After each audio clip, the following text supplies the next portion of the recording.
I heard right after you sold PayPal, before the other two companies, you went and bought a McClaren S1 because F1, yes. F1. Right. Sorry, that's the same part. So right, partially because you were going to race cars with Jim Clark and Larry Ellison.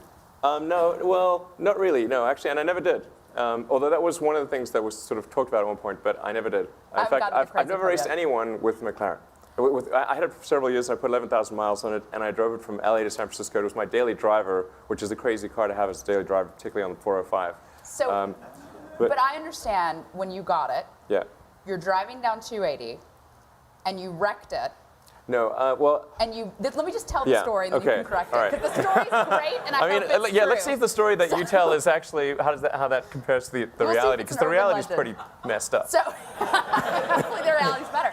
So you wreck the car, you get out of the car, you're doubling over with laughter, and the person with you said, "Why are you laughing that you just wrecked this car?" And you said, "No, you don't know the funny part. It wasn't insured." Well, the punchline's correct.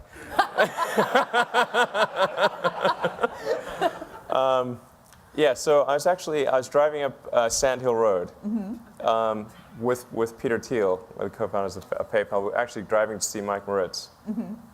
This is in 2000. And so we're driving up Sand Hill Road. I didn't really know how to drive the McLaren. And Peter says, so what can this do? And then I'm probably number one on the list of famous last words. I said, "Watch this." So I floored it and did a lane change on Sand Hill. And so the McLaren has no traction control or anything. It's massive power to the wheels, sort of 640 brake horsepower, and it only weighs a ton. So it has massive power to weight. It can brake the wheels free at 80 miles an hour. So broke the rear end free.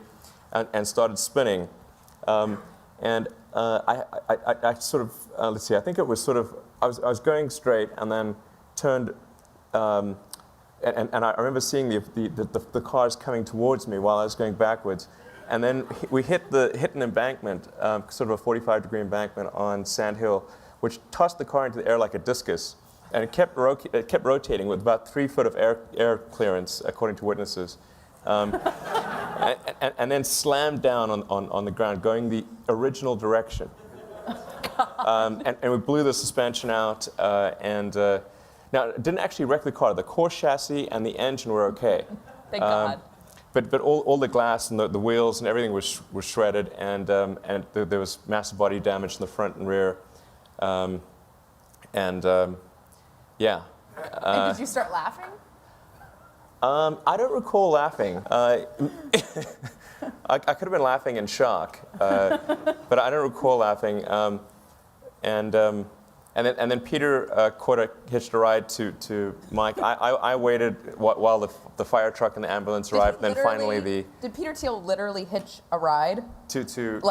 Over to Sequoia and then once the car was taken care of, then I hitched a ride too, and we continued the meeting.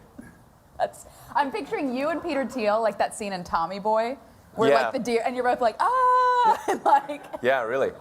Wow. Wow. Yeah. Is there a parallel? Lucky to be alive, really. I should say so. Yeah. Is there a parallel with how you build companies in that story? I hope not. Let's see what this thing can do. Yeah, watch this. That could be awkward with a rocket launch.